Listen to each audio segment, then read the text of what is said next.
उसमें होता है कि आप जब टीके के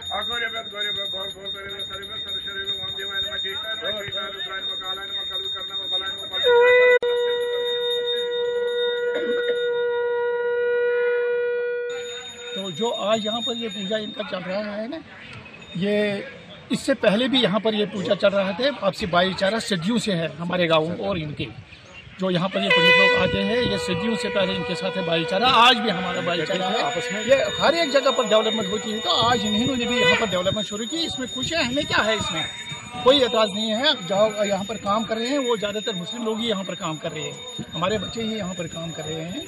और जेसीबी वाले भी है तो उन्होंने काम किया है, ट्रैक्टर वालों ने भी काम किया है, लोगों ने भी के लिए ऐसी मैसेज है कि आपस में भाईचारे से रहने हैं।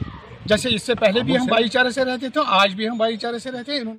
हमें इस वक्त यहाँ पर भवन बनाना है, एक हाल बनाना है जो इधर है, उसके लिए हम आए हैं भूमि पूजन करने के लिए। तो हमारे अपने सारे ये, और ये तभी पॉसिबल हुआ जब इनके लोग, यहाँ के लोगों के सहयोग से इन्होंने हमें बड़ा मदद की। आइए, आप आइए, इधर करिए, ये आपका असल जगह है, आपकी जगह है, इसको बनाए, ये संभालिए, इसको कर दिए। हम काफ़ी देर के बाद अब आजकल हम ये कंस्ट्रक्शन कर रहे हैं आफ्टर 30 ईयर्स के बाद हमारे, और ये सब तभी पॉसिबल हुआ जब इन्होंने सहयोग दिया।